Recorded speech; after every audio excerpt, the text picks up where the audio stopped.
नमस्कार कहले आमर सबुठ बड़ बंधु किए सबुठ परम मित्र किए जानते आम जीवन भितर आसतु छांदोग्य उपनिषद कथा जापर आम जीवन सबुठ बड़ मित्र किए जाबाल सत्यकाम जड़े विराट महर्षि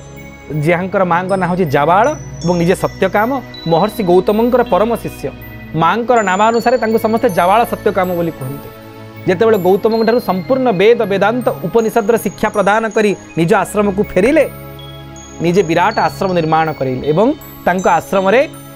आर्यावर्त भारत भूखंडर अनेक ऋषिपुत्र माने आसी शिक्षा लाभ करने इच्छा प्रकाश कले निजर बापा होचंती ऋषि किनु से निज पुत्र को अन्य ऋषि पाखु पठाउचंती विद्या शिक्षा निमंते कहीं जानिचंती सुखार्थिनः कुतो विद्या विद्यार्थिनः कुतः सुखं सुखार्थी वा त्यजत विद्यांग विद्यार्थी वा त्यजत सुखम आज्ञा प्रत्येक विद्यार्थी जीवन में दुईटा जिनस थाए गोटे सुख गोटे विद्या जदि विद्यार्थी निज जीवन में सुख को आशा करिवो ता जीवन में विद्या पड़ेबो आ जदि सुखार्थी हेई जीवो ना ता जीवन में विद्या आसीबनी आ जे विद्यार्थी ता जीवन में सुख आसीबनी तेणु जे सुखार्थी जे सुख चाहूँ जो विद्यार्थी ताकू सुख छाड़वा को पड़िबो जदि आपण जीवन में सुख को अर्थ करिसंती विद्या छाड़िबे जदि विद्या को अर्थ करिसंती सुख छाड़िबे तेणु कमल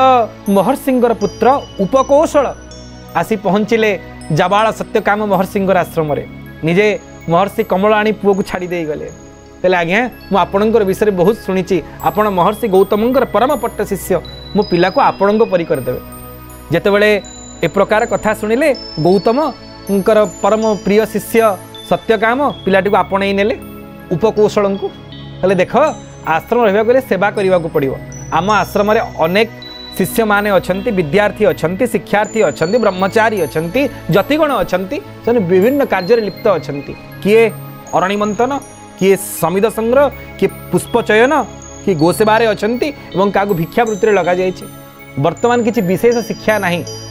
विशेष सेवा मध्य नहीं किंतु गोटे मात्र सेवा अच्छी जहाँ तम परी ब्राह्मण पुत्र निमंते उपयुक्त ना कौन सेवा गुरुजी उपकौशल पचारे निकटरे अछंती महर्षि कमल तांकर पिता एवं सत्यकाम होचंती आश्रमर गुरुजी गुरुकुलर अध्यक्ष सत्यकाम महर्षि कहिले हे उपकौशल तम पई आजिर शिक्षा होची तमे आजि ठारू वर्तमान ठारू आश्रमर अग्नि को सुरक्षा प्रदान करिवो अग्नि को रक्षा करिवो आश्रम रे 3 प्रकार अग्नि थांती गार्हपत्य अग्नि आहवनीय अग्नि एवं दक्षिणाग्नि तमर काम होची अग्निर सुरक्षा ब्राह्मणर इष्ट होचंती अग्नि गुरु अग्नि द्विजाती गुरुंकर सुरक्षा होची तमर एकमात्र कर्तव्य चरम आ परम काम जेमिति कस्मिन परिस्थिति रे मध्य अग्नि विलोप हबनी आश्रम रु अग्नि जीवनी कारण आमे समस्ते अग्निहोत्री ऋषि अग्नि रक्षा हेले संसार रही परिवो दर्शक बंधु आपण माने समस्ते जानती जे पर्यंत देह गरम अछि देह रे अग्नि रहिचंती से पर्यंत आमे निजको जीवंत बोली ग्रहण करूचे जेतेबेले शरीर को प्राण छाड़ी पलाए देह शीतल हवा आरंभ हुए देहरु अग्नि शिथिल हवा आरंभ होती माने संसार से पर्यंत स्थिर रही पारिबो जे पर्यंत संसार अग्नि अछि अग्नि तत्व जेतेबेले विलोप होई जीवो संसार ध्वंस होई जीवो सेमिति आश्रमर सुरक्षा से पर्यंत होई पारिबो जे पर्यंत आश्रमर अग्नि रहिचंती आ 3 प्रकार अग्निर सुरक्षा जाते रहिले उपकौशल 12 वर्ष काल प्रत्येक दिन सकाळ उठिबा मात्र के समिधान करने सहित अग्निंकर सुरक्षा अग्नि केमिति विलोप न हेबे नित्य अग्निहोत्र कले प्रत्येक दिन से कार्य करती संध्या बेले निज कुटिया को आसी जाती कुटीर को आसी जाती 12 वर्ष काल गोटे क्रम व्रती रहिले जेतेबेले 12 वर्ष पूर्ण हो गला से देखुचंती तांकर पूर्वरु एवं तांकर परे अनेक विद्यार्थी माने आसुचंती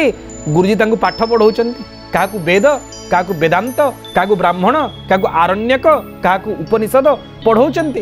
हेले मते किछि पढ़ाउनांती 12 वर्ष हेलानी मते पाठ ही पढ़ाउनांती केवल लगेचंती नियार सुरक्षा कर अग्निर सुरक्षा कर किंतु निज जीवन रे धैर्य को ग्रहण करिथिबा उपकौशल गुरुंकर आज्ञा को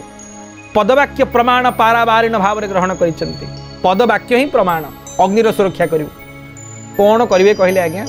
अल्प बयसर बालक बापा माँ को छाड़ी आसचंती तांको सांगरे थिबा पिला माने पाठ पढ़ी सारे कहार केते केते वेद वेदांत उपनिषद मुखस्थ हो सारे अथच यांकर पाठ पढ़ा आरंभ हो पारुनी नियार सुरक्षा रे अछंती अग्निर सुरक्षा धीरे धीरे धैर्य च्युति है 12 वर्ष काल अपेक्षा करिक रहिले गुरुजी पाठ ही पढ़ाऊना पाखे बस कहूना तोर तोर पाठ पढ़ार विषय वस्तु हूँ भाविले जदि आम प्रत्येक दिन आम गुरुजी पाक पाठ पढ़ाई जाऊँ गुरुजी को पाठ न पढ़ेकि अन्य गोटे कम दे था आम से कम को प्रतिदिन करूँ आम सहित सहपाठी मैंने आम पर आसी पिला माने अनेक पाठ जानी पारि थांते आमे सेमिति अपाठुआ रही था आम मन में क्यों भाव सृष्टि होता क्रोध होता ईर्षा होता असूया होता राग आसता मन भितर किंतु उपकौशल गुरुजींकर वाक्य को प्रमाण मन करी सेमिति पालन करुले धीरे धीरे मनरे क्षोभ आसला गुरुजी मते कहीं पाठ पढ़ौना मो पारे कौन अभाव रही कि मु तो सेवा ठीक से करुच्ची 3 अग्नि सुरक्षित होकर आश्रम आ बिना अग्नि रे आश्रम असुरक्षित हो मो सहित एक प्रकार व्यवहार गुरुजींकर कहीं धीरे धीरे खाइबा कमेवा आरंभ कले जाबाला जानी पारिले सत्यकामंकर माँ जे कौन सी कारण बसतः क्षुब्ध होती उपकौशल जे पिला को बुझेले एवं सबू कथा कहले बापारे व्यस्त हेनी समय आसिले गुरुजी सबू पाठ पढ़े देवे मांकर कथा तो पालन कले किंतु किछि दिन परे जेतेबेले समान अग्नि को रक्षा करुचंती गुरुजी बाहरिबा पई आरंभ कले तीर्थाटन सत्यकाम निज शिष्य मानू धरी तीर्थाटन रे बाहरले संपूर्ण धैर्यच्युति हो गला उपकौशल भाविले गुरुजी थिलापन सिना पाठ पढ़ी थांती बर्तमान गुरुजी पढ़ले तीर्थाटन रे केबे फेरिबे जणा नाही मु केवल अग्नि को जगी जगी मोर जीवन सेना नष्ट हो किछि मध्य पाठ पढ़ी पारिबी नाही मोर बापा कमल मते जो इच्छा रे जो भाव रे जो संकल्प करी मते स्थान रे छाड़ी जाइथिले ता फलवती हबार प्रश्न ही उठुनी बोधे मो जीवन नष्ट हो गला ऋषिकूल जन्म हो ऋषि कुमार हो पाठ पढ़ी पार्लिनी विकल हो कांदिबा आरंभ करी खाइबा छाड़देले अन्न जल किछि ग्रहण करि पारले नाही संकल्प कले जहाँ जीवन में विद्या नाही जहाँ जीवन में पाठ नाही सी केमिति खाइबो एणे सत्य काम सबू जानिक हसिकी तीर्थाटन रे पलैले देखंतु गुरुंकर परीक्षा केमिति शिष्यर धैर्य परीक्षा करुछंती जेतेबेले किछि न खाई न पी अनाहार निर्जल व्रत को अवलंबन कर प्राण आसी शेष समय पहुँची गला कंठाग्रत हो गला जो अग्निंकर नित्य सेवा करुले से अग्नि निजे प्रकट हो गले कहले बाल ब्रह्मचारी तोर परीक्षा आज समाप्त होईची आम माने समस्ते तोर भावरे तोर सेवारे आ तोर अकुंठ सहयोग मुग्ध होइचु तो जोगु ही आम सुरक्षित होकर अच्छु आम आशीर्वाद करुचु संसार समस्त विद्या तो मन भीतर आपणा छाई प्रकटित होइचु जस्मिन विज्ञाते सर्वं तत्वं एवं विज्ञातं जहाँकर ज्ञान हो गले संसार समस्त ज्ञान आपणा छाए हृदय आसी जाए से होचंदी परम तत्व से स्वयं अग्नि भगवान को अन्य एक स्वरूप संकल्प ग्रहण कले तो हृदय संपूर्ण विद्या आविर्भूत हो जहाँ किसी विद्यार आचरण भाग रही सत्य काम जल्दी आसवे और तो हृदय पूरण करदेवे एति शुणा मात्र के आनंद रे भरी उठिला उपकौशलंकर मन